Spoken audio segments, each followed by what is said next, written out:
asalaamaaleykum sama gars yi dal leen jàmm ci seen chaîne si la Ndaanaan Techno muy chaîne bi nga xamante ni si moom mooy jóg ngir tasaare leen lépp lu jëm ci wàllum technologie ci làkk wolof jërë ngeen jëf. astuce bi la indi tey nag bu fekkee sa téléphone dafa fees wala sa carte mémoire te stockage fees bu mënatoo cee denc dara li leen bëgg woon tey mooy benn application boo xamante ne si 1024 giga la. application bi mën na laa permettre nga denc say données yi la neex say document say photo vidéo son lépp lu la neex rek mën nga ko denc ci application bi bu la neexee sa aju bu la neexee jëlatul ngay jël sa dara di ko denc sa compte Google application bi ngay wut rek te à chaque fois nag application boo ko tee tijji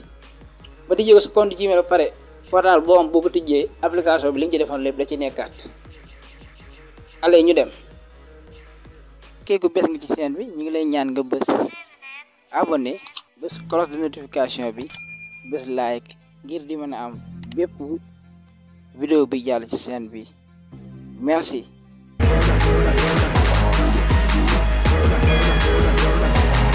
waaw pour télécharger application bi da ngay dem ci Play Store léegi boo demee ci Play Store li ngay bind Books Cloud comme ni nga ko gisee nii. moo nekk nii nit ñu ko bind nii Books Cloud léegi après boo téléchargé application pare man dama ko téléchargé déjà léegi kon damay def ouvrir yow bu fekkoon téléchargé googu da ngay def installé boo ko installé pare nga dugg ci biir application bi léegi nga bàyyi ko mu tijjeeku léegi ba dugg ci biir application bi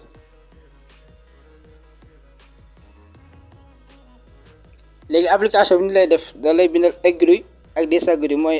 j'accepte après nga def agree léegi boo ñëwee fii daf lay laaj sa compte email mooy sa compte Gmail ak sa Facebook ñaari lay laaj nga lié ko ak Facebook wala nga kiyee ko ak sa compte Gmail su fekkee am nga compte sa compte bu fekkee am nga compte Gmail li ma lay conseillé mooy nga def ko ak compte email léegi nga def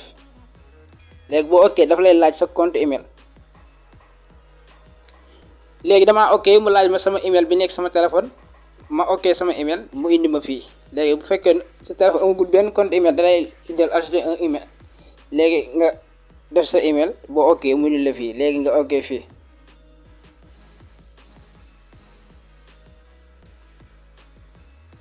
léegi après nga def fii go with léegi nga def autoriser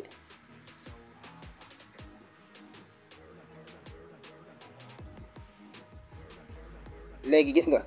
léegi boo defee autorisé lii la lay indil man déjà defoon naa ci essayé woon naa ci ba def ci ñaari photo yi ngay gis ni léegi gi nga fil moom mooy document yi boo defee nii album vidéo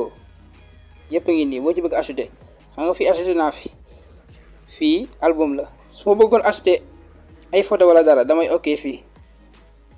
su ma ok fii dafa ma yóbbu sama album yi bu dee fii boo ok fii mu yóbbu la sama vidéo bu fekkee da ngaa taxaw ci fii boo xasee ajouté nag ba pare boo ok fii dama ci ajouté léegi boo bëggee ajouté waat fii ngay ok ajouté bii su fekkee fii album da ngay def nii da ngay ok ci album léegi gis nga boo defee dafa lay laaj album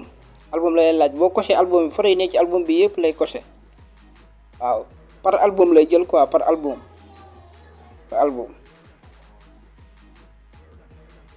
léegi gis nga coché naa benn album photo yi ñëw na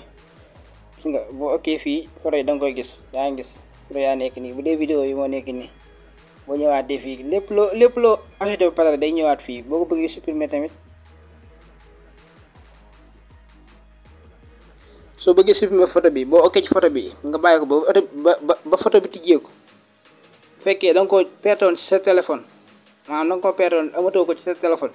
te nga télécharge application bu nekk ci da ngay def download bu duggaat sa biir téléphone boo neexee nga partagé ko sa WhatsApp soo ok fi dana la indi réseaux sociaux yi nekk sa téléphone yëpp nga partagé ko foofu comme boo ma ko bëggoon partagé par WhatsApp su fekkee da nga ko bëgg a supprimer nga ok fii photo bi dañ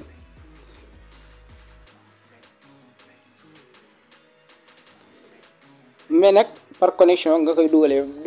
du dugg par gratuite par connexion ngay dugalee ay photo wala vidéo wala dara wala connexion wifi ou données mobile mais mënoo dugal ay photo ci application bi te amoo connexion